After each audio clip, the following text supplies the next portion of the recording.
Hello, good evening, and welcome to the LFC Daytrippers. I'm Gav, that is Chris, and this is Liverpool history this week. Before we start this show, though, Cody Gakpo has been announced as a Liverpool player in the last couple of minutes. Chris, £37 million deal, rising to whatever, and runs 44. until 2028. Is that right? 2028 according to Paul Joyce. I think it rises to 44. So Okay. I think in today's market, that's kind of the standard going rate for a winger these days. Yeah, so 37 with 7 add-ons. About that, yeah. Yeah, okay. Well, that'll probably involve winning a league or a European Cup or something like that. But Cody Gakpo has been announced a Liverpool player, subject to work permit, and will join the club on the 1st of January. We will be touching on that and more in the 10 o'clock show, because this is the first of 2 shows tonight. We're treating you all tonight. So there's 2 shows, this history one, and then we will have the transfer show at 10 p.m. So if you have any Gakpo stuff you want to talk about, or Enzo Fernandez, or Jude Bellingham, or Moses Caicedo, or anything like that, hold off. Keep your cans ready until 10 o'clock, and we will go through that, okay? Right. Liverpool history this week, okay? We're going to fly through these. There's 5 days of this, so we're going to do this. Here we go. The first one is the 26th of December. 26th of December, Chris. Day after Christmas Day, Boxing Day, or Stephen's Day, whatever you want to call it, depending on what part of the world you're in. Stephen's Day. Boxing Day. Okay. Well, I'm going to start you off. In 1963, Roger Hunt gets 4 versus Stoke in a 6-1 win. It's Shankly's 100th win in his 188th game. Do you remember watching a lot of Roger Hunt? I don't mean in your lifetime. I mean just watching back on Roger Hunt, because I've watched quite a few clips of him when he was lethal. I've seen clips in. My granddad always talks about Bill Little, and then he went into Roger Hunt. They were sort of the 2 he always talks about. But I mean, look, I know Roger Hunt is still the all-time goal scorer for us in league goals. Correct. I know Rush has got it all-time for everything, but just league goals, he's all-time. So, that's the level he's at. I think Rush has 346, but I think Hunt has something like 244 in the league. Which is mental, isn't it? Yeah, I think he's 280 something or something like that. Yeah, it's something like that, 280 in total. Rush holds the all-time score, and then of course Roger Hunt. And I'm still when not the first thing I think of when I think of Roger Hunt, but I'm nearly sure Roger Hunt scores like the 4th goal on Match of the Day or something like that. He possibly might do. I just remember number 8 always the thing that gets me with Roger Hunt, and the white Liverpool kit with the red trim. The old one. That's what I think of. Of course, he's the only Liverpool player who started the World Cup final and won it. Yeah, in '66 for England. So he's very well done. But he's a strange character in terms of, I think once he retired, he pretty much goes into obscurity. You didn't really see him on telly. Didn't really see him doing much punditry. He kind of just went off and did his own thing. He kind of like done my career. Was dead good at football. I'm off to do something else. Yeah, because he. Go on. I think he ended up living in Warrington, which is not far from me. Yeah, that's where I'm sure if someone looks it up, have a look up around Roger Hunt Match of the Day. I'm nearly sure he scores like the 4th goal on Match of the Day, or I could be wrong. John Summers says, "So Roger, what a legend! Scored in the World Cup final. I think. Did he score in the World Cup final, Roger Hunt? Might have done. I'll Google it. I don't think he did. Kieran B wants me to compare Rush to a striker today. I'll have to have a think about that, because Rush was unbelievable in nearly every aspect of what he done. Jake says, Gav, seriously, just announced Gakpo and you interrupt. Shocking planning. Listen, and they never let me know they were going to, announce this today. We planned this weeks ago. Yeah, we've planned this show about 8 days ago. But look, Gakpo has been announced, and we will talk about it at 10 o'clock when everyone gets all the news and watches all the videos and stuff like that. Would Rush be a bit like Torres? First thing I think of Rush is he's the 4th striker I remember that press defenders massively. But I'll have to think about it. Garmax is Rush 3-4-6, Hunt 2-4-5. But I think Hunt got 2 all them in the league. I'd love to know what his overall was, but maybe he holds it around 200 league goals. Let's skip on though. 1990, Gary Gillespie plays his 200 game. for Liverpool in a 1-1 draw at QPR. I just wanted to throw that in there because Gary Gillespie very rarely gets a mention, but what a good player for Liverpool Gary Gillespie was. In 2008, Robbie Keane scores 2 versus West Brom in a 3-0 win at Anfield. They are his last goals for Liverpool. His last goals on the 26th of December 2008. He shortly afterwards goes back to Spurs. And just quickly on Robbie Keane. It was such a disappointment, wasn't it? It was, but it felt like a good sign at the time, though. It did, and there was flashes of him getting goals and linking with Torres, and maybe him, Torres and Gerrard maybe got in each other's way a little bit. But when you look at where we were at the Christmas and we're trying to win a title, was it a bit cut your nose off to spite your face by Benitez? A little bit, yeah. I kind of thought, my thought was always like, if you don't want him, fine, get rid of him, but bring somebody in. If you can't bring somebody in, you know, to be fair to Klopp, you know, let's be honest, he probably wanted Shaqiri gone 2 years ago before he did, but he still had him there as an option, just in case. You know, because the lads we had as backups for Torres were useless.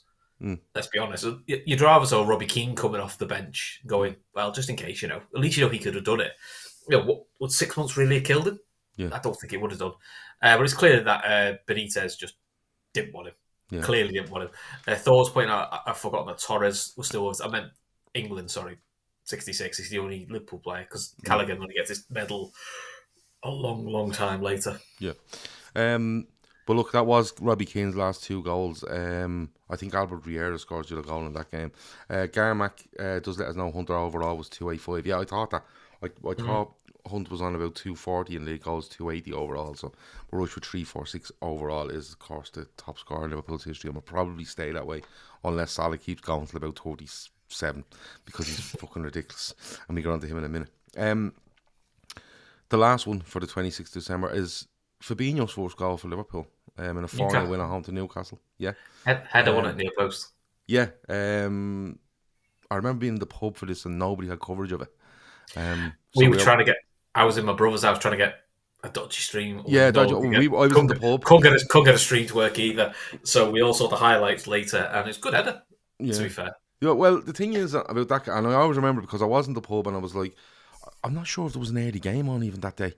They were all like 3 o'clock because it might have been a Saturday in 2018. I could be wrong, but I know I was in the pub and they definitely didn't have coverage because we were watching the racing on the telly while trying to update phones for scores, and Lovren, Salah, Shaqiri all score.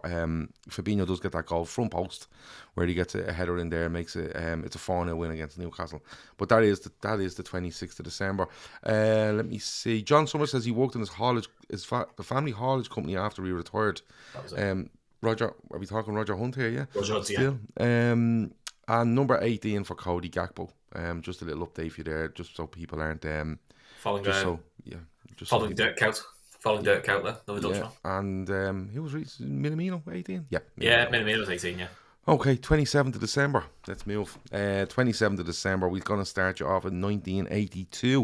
In 1982, Kenny Dalglish gets a hat-trick in a 5-2 win at Anfield against Manchester City. And the reason I put that in is because I don't know how many hat-tricks Kenny Dalglish gets for Liverpool. I don't think it's too many.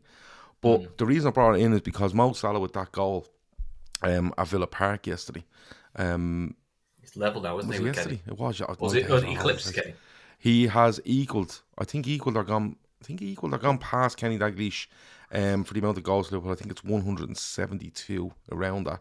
In like 200 games less. 200 games less or something. And Dalglish did pass or posted a nice Twitter. Sorry, a nice tweet about it. But Dalglish a hat-trick on this day in 82, the 27th of December. And, you know, to see Dalglish nearly passing on that baton to Salah and going, you keep going and see how many you can get. But it just shows the sort of man he is and the sort of goals that Salah just scores is unbelievable. 1986. And the reason I put this one in is, right, this is the last game that we have played on the 27th of December, right?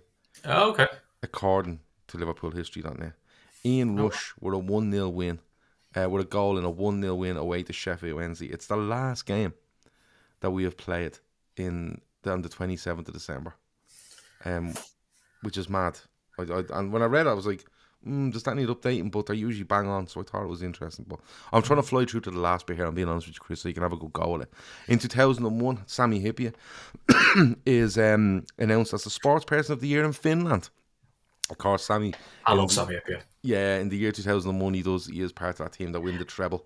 But he is sports person of the year in Finland. And in 2017, we announced the arrival of Virgil van Dijk. I was thinking about this when it flashed up. Where were you when it got announced? I was in my sister-in-law's house. I'm nearly sure I was in my sister-in-law's house drinking Christmas drinky thingies, and I'm nearly sure it was announced then. I 100% I was. Yeah. I was going with me dad to watch. It was one of the Star Wars films that just come out, and literally as I sat down in my seat, it announced Virgil van Dijk, and I was getting a bollocking off my dad because he's like, "Oh, we're gonna watch this film." It's fucking rubbish as well, absolutely horrific. Yeah. And I spent most of the film don't watch Star Wars. Scroll on the phone, trying to work out all the contents, and my dad was fucking fuming because basically he said, "What's the film?" Oh no, I didn't watch it. I was too busy looking at Virgil van Dijk, so I didn't get up. Well, he did arrive on the 27th of December 2017. Of course, after all the issues that went on in the summer, and we probably paid a 25 million tax on him, to be honest with you, but it was well worth it because what he's gone on to win at Liverpool, and absolutely buzzing. When he signed, and of course his first game is at home to Everton, isn't it? In the FA Cup, and he scores the winning goal, which was amazing. But look, 27th of December will live long in the memory of everyone. Not so much for games, unless you've seen Kenny's hat-trick, or unless you're in Finland to see Hyypiä win the sports person of the year, or indeed in 86 if you're at Hillsborough to see Ian Rush scoring a 1-0 away win. But 2017 and Virgil van Dijk will live long in the memory. And I'm being honest with you, when I was on LiverpoolHistory.net, because I use all their stuff for this, I'm not going to pretend I know all this out of my own head, but the amount of detail in every day is incredible. Like, I could literally sit here and just do one day and do like an hour showing it. It's incredible. So there'll be loads to go back to as we continue this show, hopefully into the future. Let's get on to the 28th. So the 28th of December. Here's a few bits for you. Just pick 3 for this one. 1999. Fowler scores his 150th goal in 260 games in a 3-1 win versus Wimbledon. Owen and Berg are the other scorers, and it's a great landmark for Fowler though. But is this around the time where you're not sure about him? People are starting to be unsure about him, injuries and stuff like that. But it's I just love talking about Robbie Fowler, Chris. I'm being honest with you. I love every time I read his name and read a goal he scored, I'm like, let's just all go off and watch Robbie Fowler goals. Yeah, you look at the goals he scored. That left foot was outrageous. It's just the range of goals he could score. That's why he's such a good finisher. They weren't all like tap-ins. He scored some absolute beauts. Listen, when we get to later in the year, we'll talk about 2001 because he scored some absolute gorgeous ones in late 2001. I think he learned to adapt his game, because I think I read an interview. He basically said his whole left knee is pretty much rebuilt. So he had to relearn his game almost there, because his left knee was so badly damaged. Which is unfortunate, because it's mad he didn't get as many look, England had a lot of strikers around that time, Shearer and whatnot, but he always felt he wasn't used enough. No, someone who could finish that much. I mean, unfortunately, he probably suffered a year later the curse of Michael Owen, because Michael Owen was fit and scored that goal in the '98 World Cup, and that probably hampered his England career a little bit. I mean, listen, Liverpool fans won't care about that, but he felt a bit underutilised. I always felt. But for Liverpool, it was great. I was gutted when he left first time. I was gutted as well, but you could see that. You can see him and Julian, and then it was Phil Thompson. And there was issues there, but I just love talking about Robbie Fowler, so that's why I brought it up. But he still has an incredible goal scoring record for Liverpool, and to this day, I still think he's the most natural finisher I've seen at Liverpool. Because we talk about Hunt, we talk about Rush. There, you can go on and talk about whoever, Torres or whatever you want, but natural finishers, I still to this day haven't seen a better one at Liverpool. I really, really haven't. let me see, 2005, on the 28th of December 2005, it's Derby Delight at Goodison for Liverpool in a 3-1 win. Now, Crouch scores where he rounds the keeper. Gerrard scores off a deflection. I remember Beattie scoring for Everton. And then Cisse scores where he kind of wins a tackle down the left-hand side and bends one in the corner. But I completely forgot that Phil Neville and Mikel Arteta both get sent off for Everton. Both get sent off, yeah. That completely went down my head. And when I read it, I said, this is why I'm doing this show. Because, Chris, I completely and utterly forgot it. Yeah, the Neville ones were two late ones. The Arteta was hilarious because the second out is pure petulance, and he just walks off because he knows he's going. I watched. Where did I watch? I missed the first goal because I was away with my girlfriend at the time, who's now my wife, in a hotel in North Wales. So we were having a meal in the hotel. So as I got back to the room, it was already 1-0. So I only saw the goal at half time and saw the rest. But Liverpool battered them. They were. I mean, don't ever say they're fucking atrocious. That Cisse goal though is ridiculous. Yeah, I still don't quite know how he bends it in. It's just not somewhere where you take a shot from. If I remember right, I think Keel plays a ball down the channel, and he chases it, and the defender comes across, and he manages to just. It's Weir, I think it is. David Weir is not the quickest. Cisse takes a bad touch, but then gets onto it, and it is. I think it might be Weir, and the ball just manages to get through to him, and he just takes the touch, and he bends it low on the ground into the far corner. And it was at a time where Liverpool are 2 up in the first half, and I don't know if BD scores. I think he might score in the first half. Yeah, he does. Yeah, and then Cisse scores early enough in the second half, and you're like, thank God for that, because it could have went one of those where we're all over these, and next of all, but I think the BT goal was something like the first goal Liverpool conceded in like fucking ages. Because a few in the chat have said that that goal we conceded against Everton, says Sushin, was the first time we conceded in the league for 10 games. That's why it's such a shock. You're like, we don't concede goals. Yeah, I'd quite like that problem now, to be honest. But yeah, we're European champions at that stage, and it's one of those where it's one of those where you can really see Benitez like tightening this side, tightening a grip on the side.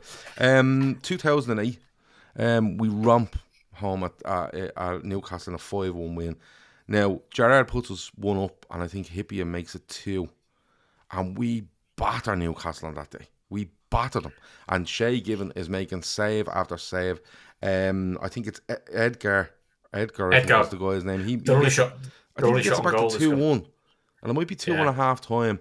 And then Babel, Gerrard gets another one, and I think that's the one where he's put through and chips Given. It's Lucas puts it through like a Xavi Alonso impression, and then and he chips it. Babel gets one, and then Alonso penalty, I think, near the end. Yeah, he backheels it, and he Babel's a backheel from like a 2 yards out. Yeah, and then I think Edgar takes I want to say Ngog down. Yeah, it's Babel and Gog trying to do a 1-2, and Edgar takes him out, and then Alonso was on the bench. Yeah, we're trying to rest him. Came off the bench and scored the penalty. Yeah, so we'd only just took Gerrard off, so it.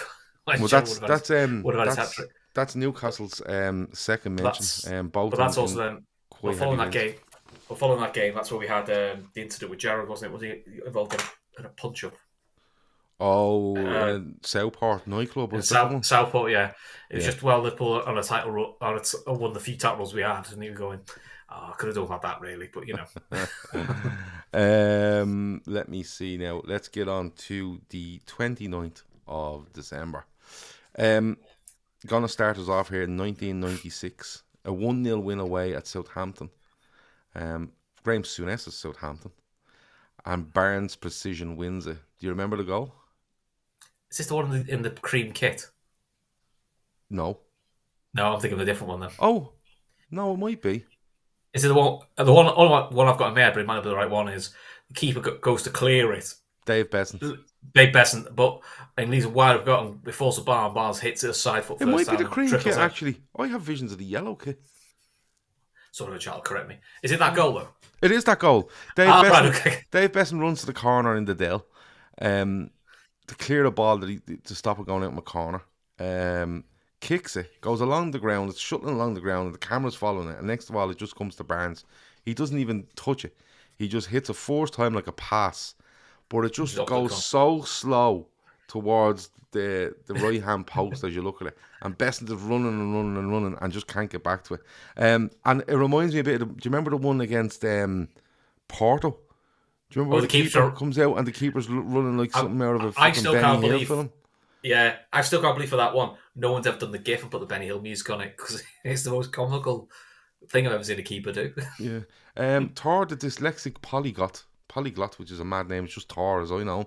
He says should have been 10 versus Newcastle, Gav. Yeah, that day against Newcastle. And I think we go a couple of years later and batter them again, because the two kind of mad ramps up there, merge into one. John Summers says it was the cream kit. It was the cream kit. You're right.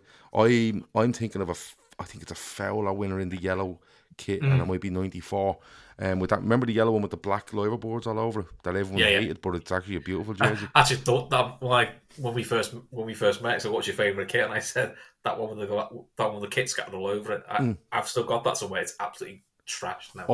I had it with Fowler 23 on the back with the proper Adidas numbers and everything, and I don't know where it's gone, and it's. Do you know what? You know the way people collect jerseys and stuff like that, and that they'll be worth a fortune, and you see all this and to be fair, I love going down these rabbit holes of retro jersey companies like the Secret Show Company, Classic Football Shorts, all these sorts of stuff. And you look at them and go, geez, look what that's worth. On hand on heart, I gave away so many jerseys to younger cousins, younger kids on the street, and I just gave them away, not thinking do you know the green and white 95 one with the squares? The only one I ever kept was 87, 88 red, which I still have, and I've an 89, 90 candy, I think, in red. But I've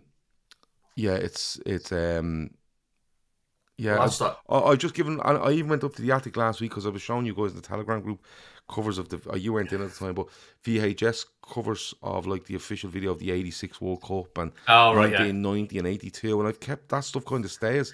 But the jerseys I was terrible for. I remember buying scarves on Anfield in the mid '90s and giving them away to lads because they were younger than me and they were starting to follow Liverpool, and you want to give them something and go, listen, Liverpool are fucking great. And I give them away so much stuff.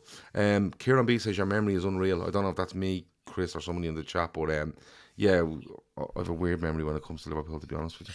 I've started watching on BT now. BT do their movies, and they do one about 90s Italian football, and it's how Channel 4 got the rights and created Go Back. So when I seen the replay of it, there's some Fiorentina kits. I'm going, I might have to go and start trying to find some retro shots. Some of the Fiorentina kits look great.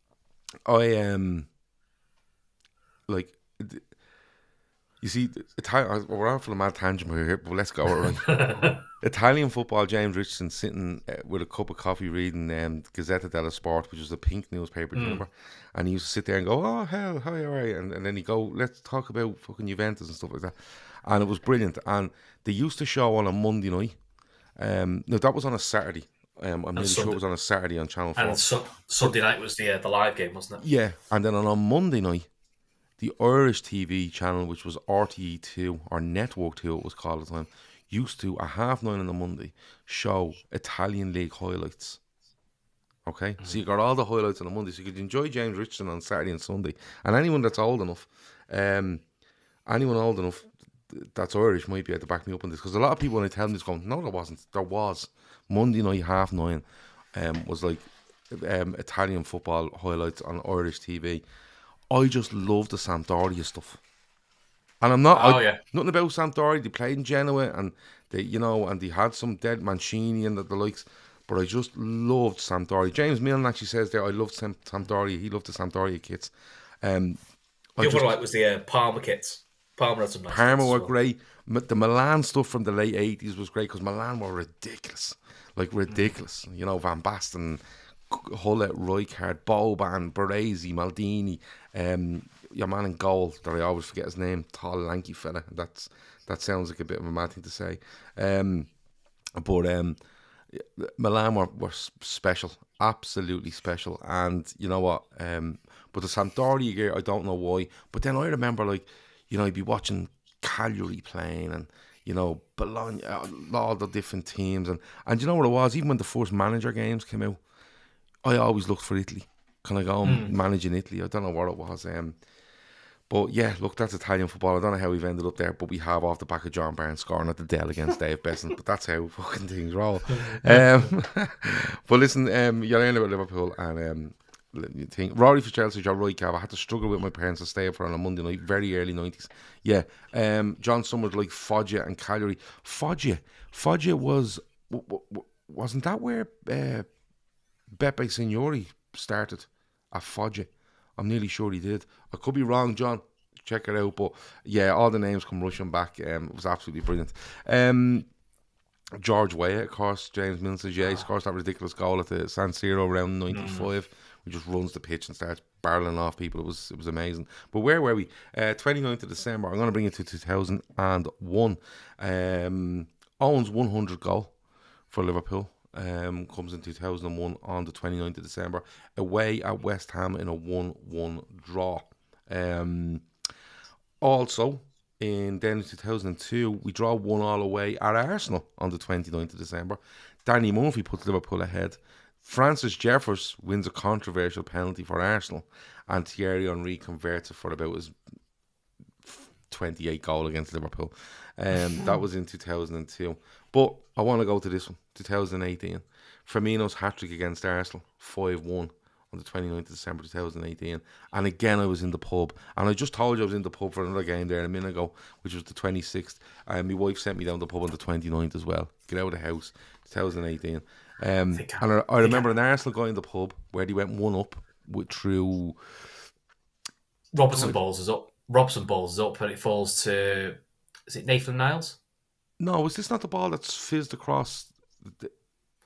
Robson tries to chip it up or something like that. No, I think that's a different game. Oh, sorry, that's different. Yeah, he balls. This game is where they get down the left, he fizz it across, goes right to the back post, and I think it's Maitland-Niles at the back post. Yeah, converts. And he does a weird dance. And there's an Arsenal guy in the pub, just won, and he's like, "Oh, look how you are finished Christmas, and this is you were finished," and Liverpool just go bang up the other end. Firmino scores off a mad fucking thing going on. Then he dribbles through the whole Arsenal team, makes it 2-1. I think Mane makes it 3-1 off a long ball from Robertson from a corner. And then Salah scores a penalty and it's 4-1 at half time. And Firmino then gets the penalty where Salah gives him the ball to make it his hat-trick. And I really felt at that stage, that was 18-19, I really felt at that stage nobody's stopping Liverpool. Yeah. I remember because when Salah gets the penalty, it was around Salah. I mean, Salah was getting accused of all sorts for winning so many penalties, which is ironic because he doesn't get that many. But I remember Virgil van Dijk at half-time has to step in front of who's the big Greek fellow who's playing? Massive. Socrates. Yeah, he was trying to grab Salah because I think he's just trying to intimidate him because he's won a penalty. Yeah, but Salah goes by. It might be Socrates or something, and he just pulls out of him.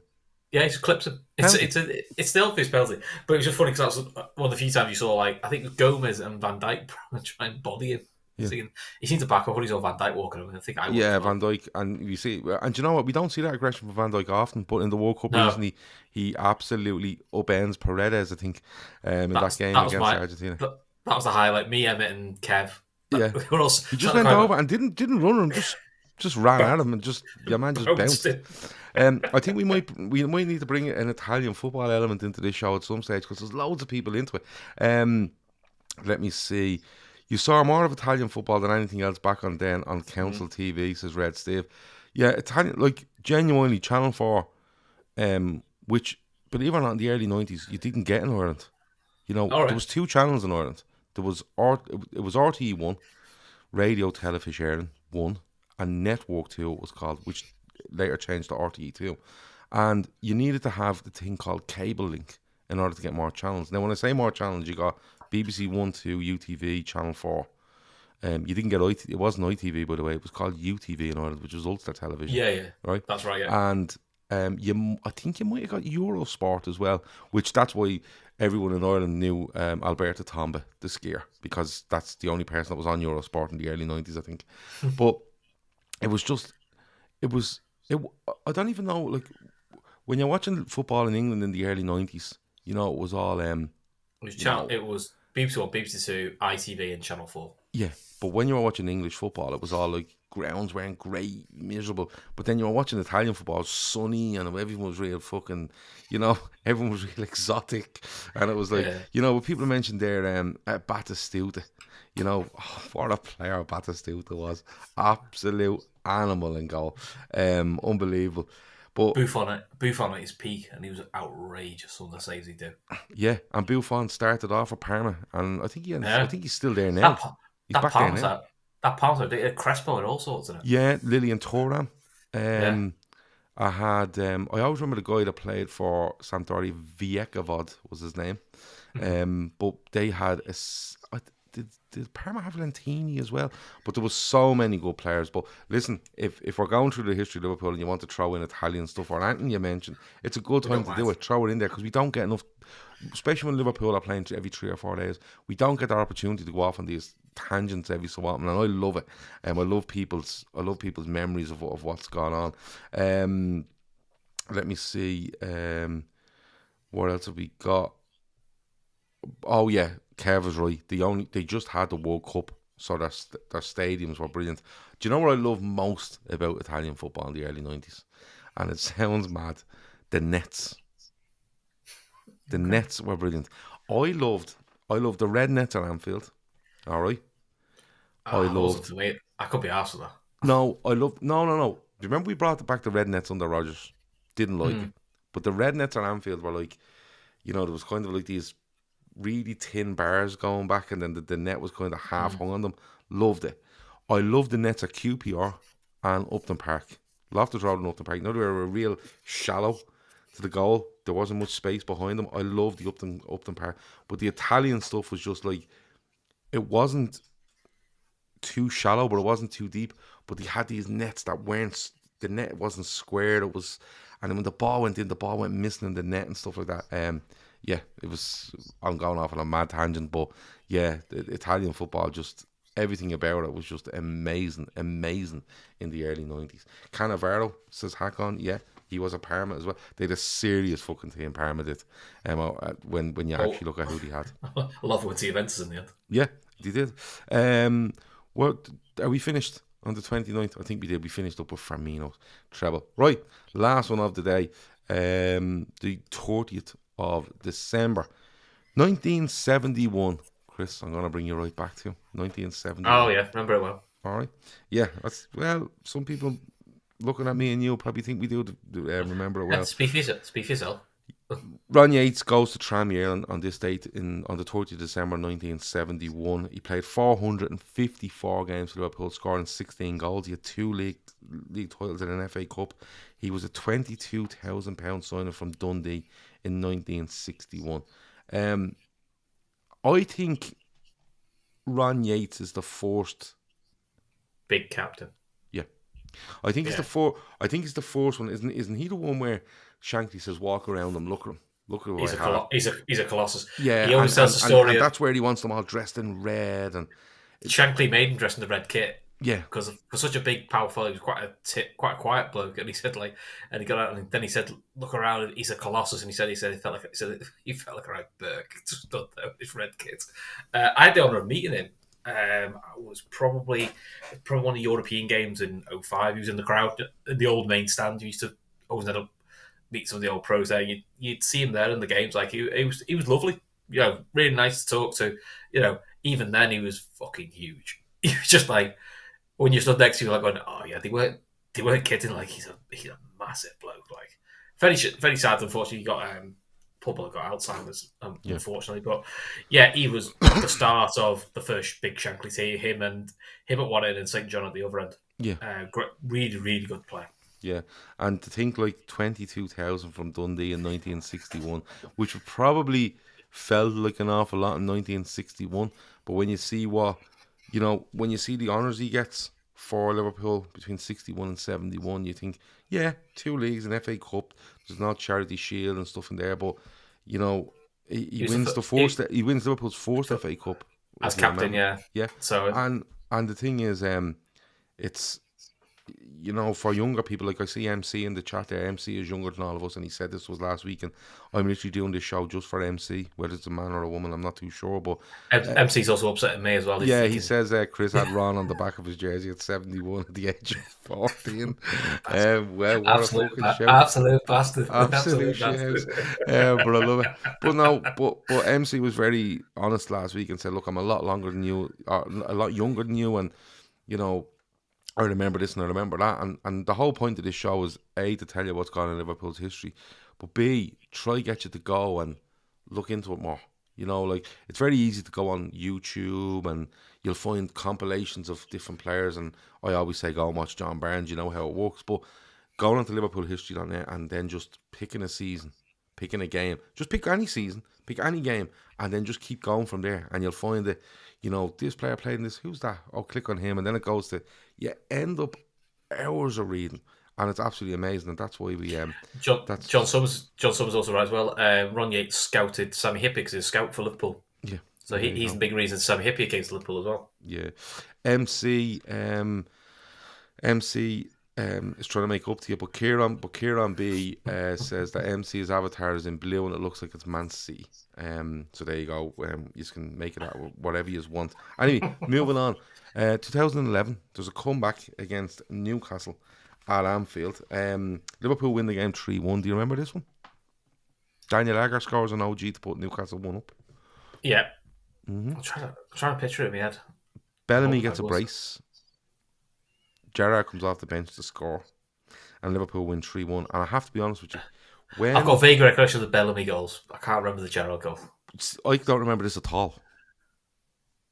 I don't remember this game at all. And I should do, because on the 30th of December 2011, I would probably be in somewhere having a drink and watching Liverpool. Definitely watched the game, because I watched them all, but just cannot remember. So it's one of those where I kind of go, yeah, I know Liverpool won. The Bellamy brace should stand out more. Because he didn't do many of them, let's be honest. No, but it just doesn't stand. Even the Agar, it's just something that's not triggering me at all, so I might have to go and check it out and see how we're getting on with that. But it's just something that has not triggered me at all, that game. But that'll be in his 39 shirt as well, wouldn't it? That's around the Kenny times, isn't it? Yes. 2011. Yeah. 11, 12, okay. Yeah. So Hodgson would have been sacked in December 2010.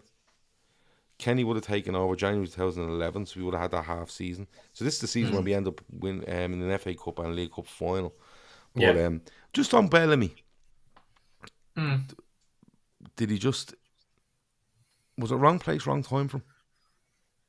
I think on his first... When he signs in 2006, wasn't he first under Benitez? And I remember watching...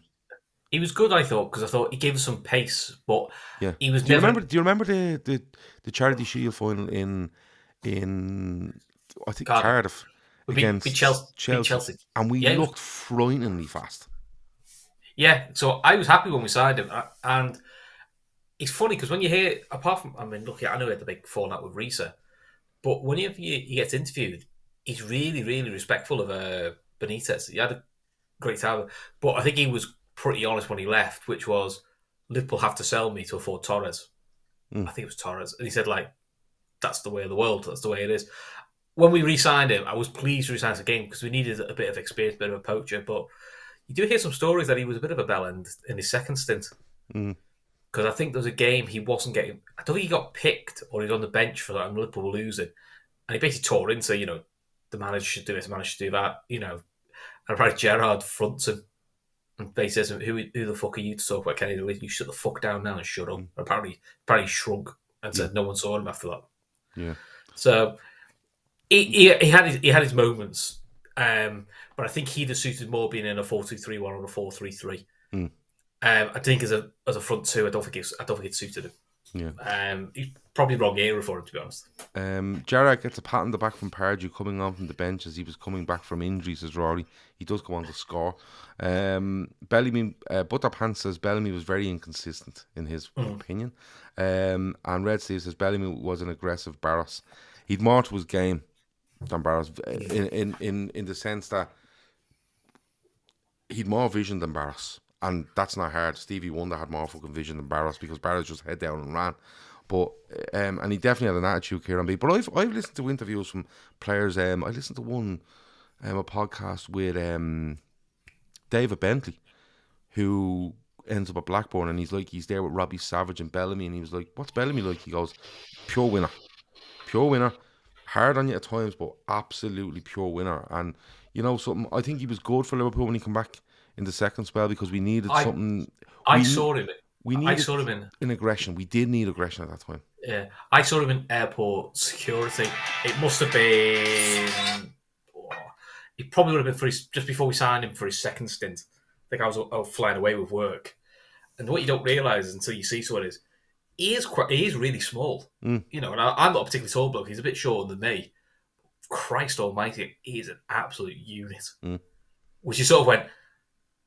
Kelly used to wonder how for such a small player he got, but he built. There was like nothing. Yeah. It was just pure muscle, and you could just tell. Look, he was just in a hoodie and a t-shirt, but you look sort of thinking, Christ Almighty. Yeah, you're thinking. Yeah. I can see now why no one knocks him off the ball as easily as you think they do because he's massive. 2015, on the 30th of December, Benteke gets the only goal away at Sunderland in a 1-0 win, and this is around the time where Benteke is missing one-on-ones all over the place, and I think he misses one in this game as well, but ends up scoring the winner. And MC says, "Was it only me that was excited to sign Benteke at the time? He was ripping her up at Villa." I don't think he's on his own there. I think there was plenty of people that was excited about Christian Benteke signing for Liverpool. I was excited about signing him because he kept scoring against us, which is always a trait. The only thing I found weird at the time was, if we're signing Christian Benteke, why are we selling all the wingers? I know, mainly these wingers are Stuart Down, and they're not great wingers, but you're going, but we've got no wingers, so that is half of Benteke's game. You cut from underneath him. So I kind of felt we didn't set him up for the right thing, and it became quite clear, and you sort of get the impression from Benteke from interviews you've read with him, Klopp did not fancy him, and pretty much said to him, "Yeah, you're going to be a sub player for me, and when the season's over, you're gone." Yeah, because I got the impression either he didn't want to buy into what Klopp wanted, or Klopp just went, "He can't do what I need him to do." Yeah, because he says it all. Because Europa League final, we rushed Origi back to get him on the bench, and he comes off the bench and he's nowhere near fit. Yeah, and Benteke gets about 2 minutes because he just doesn't fancy him. He's another player we probably just signed probably a year too late. Yeah, and there was the big thing about like he signed in the summer of 2015, and you know, it's one of those where Firmino comes in the summer of 2015 as well, and there's all this talk about, well, Roger said if we're getting Firmino, I want Benteke, and there's all this sort of stuff going on. Roger shouldn't be at the club anyway. He loses 6-1 to Stoke and shouldn't be at the club, but it started to look like, what are we trying to do here? Because Firmino fits what you're trying to do if you play him centrally. But you can play him centrally with Benteke, and Firmino ends up playing left side of midfield for Liverpool. Oh, he plays wing back and all sorts. Yeah, it's all over the place. This is when the whole transfer committee thing came out, and people think are very clever in the press. You know, what guy on his laptop thought signing Firmino was a good idea. You know, I mean, this journalist went on to write on for the paper we won't name, and now does work for Man United. So sort of shows the mentality, but it just didn't look joined up thinking, because you kind of went, if you want Firmino and Benteke for two different players, they don't mash for what you want. You know what I mean? It'd be like we're saying Gakpo today, which looks like a left-sided forward, could play central. You know, it sort of fits in the way we think. You know, if we went and just bought like the equivalent today of a Peter Crouch, you would be looking at Klopp going, "What are you doing? Yeah, that doesn't work the way we play." Yeah. You know, so that's how it kind of like you bought players for two different teams. Yeah, it was a bit, it was a bit of a mad one. And finally, for this week in Liverpool's history, in 2017, the 30th of December, it's Coutinho's last game for Liverpool, in a 2-1 win against Leicester. Jamie Vardy puts Leicester ahead, but Mo Salah gets a brace that day, to make it 2-1 to Liverpool. Spins Harry Maguire, doesn't he? Spins Harry Maguire, yeah. spins Harry Maguire and puts one away, and the first one is like he's coming across the goal with it, and you're like, where the fuck are you going? And then he just buries it. So he spins Maguire. Maguire's like still got hold of his of Salah's base legs. When he runs off, his base layer is like looks like it's like 2 foot longer than his arm. He has to pull his base layer back up. That's what he trying to yank him over. Yeah, because Van Dijk was. I remember because Vardy scores and the camera goes straight to the crowd because Van Dijk's in the crowd because he'd just been presented to Liverpool. Yeah, and then Coutinho left the way he left. I've got to be honest, I wasn't sure if he was going because I just thought I can't see us selling him mid-season. But then all the stuff came out with Nike leaked it. Nike did a leak of Coutinho. Oh, leak video of Barcelona. Coutinho Barcelona, and he deleted it very quickly. He thought, yeah, that's a bit odd. And at first you thought it's just someone on social media playing silly buggers, and then you realised, oh no, he's actually going. Which was this all comes from the summer where he had a bad back. He had a bad back before the first game against Watford. And then he actually comes back and he's like, I think he's in the best form he's ever been at Liverpool for goals and assists. I think I think he captains Liverpool against Spartak Moscow. Yes, scores a hat-trick. And scores a hat-trick, yeah. He's deadly in that game. But what people forget is there's a slight endorsement with Coutinho, which is he has a bad back, doesn't play against Watford, has the same bad back for the away game to Hoffenheim, which is to get in the Champions League. Yeah. And at the time, when we got drawn, Hoffenheim, we all went, fucking hell, that's it. Yeah, because they were... It's a bit like standard... It was like, John, when Benitez got Standard Liège. Yeah. You're like, oh, fucking hell. That's it was like the one time you didn't want. Didn't Standard Liège have... Fellaini and all sorts. Fellaini, and all them. I remember that. But you know what? He's in the best form. Like you said, they're winning, but you're kind of going 30th of December. What's going to happen here? And eventually he goes. His bad back came back. Well, he goes the next day. He has to go. No, he doesn't go the next day. He goes about a week later. Very early January. But like you said, Nike do leak that Barcelona Coutinho kind of promo video, and then it's taken down straight away. Where everyone's going, listen, first of all, people thought it was Barcelona trying to roil Liverpool into selling them, but obviously we knew at the time, and it ended up being £142 million, which was fucking madness. But then you see him there. He's at Villa. He comes on for 6 minutes the other day against us. Klopp's giving him a big hug before the game. He's a shadow of himself, and I actually think if he stays at Liverpool, I think he's still at Liverpool now to this day. Probably is. I think he is. I think he is 100%. Yeah. The one thing it did do, and not that you'd have wanted a player of that quality leaving, is the front three. Then was the front three, which is Salah, Firmino, and Mane. They all went up a level. Yeah. And before the Roma game, Chamberlain came into his own. He looked so comfortable because what we forget is our midfield three then was Chamberlain was a shoo-in, and then it was a fight then between Milner, Gini, and Henderson. It was two of them three play. Chamberlain starts every game on the right. Yeah, because he was really good, and he took the mantle on of I'll be the goal scorer from midfield. And then unfortunately blew his knee out against Roma, and unfortunately he's never the same player. But I don't know. You sort of think if he stays, Liverpool should be better for it. But he did get other players to go up level because you haven't got the main man to pass it to. And the money they get from him is actually ridiculous in the end when you think about it. For the output you've seen from Coutinho since, but I still think if he doesn't go, I think he's still here. It's just one of those players where I think Klopp said it to him: stay and become a hero, go somewhere else and just be another player. But that's how it goes. Listen, I'm gonna leave it there. Really enjoyed that. If you're watching, hit the like button, subscribe. If you're listening, give us a review or subscribe on your podcast app and give us a 5-star review. It does really help.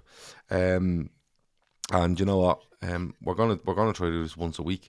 We're not bothered if many people watch or listen. We just enjoy doing it. So and the whole Italian football tangent tonight was great. So we might see that again next week. Thanks a million to Chris. Thanks a million to everyone in the chat. We will be live in about 10 or 15 minutes again for our transfer show. It'll be me and Kev that time. I'm off to get another can. Talk to you in a bit. Over now.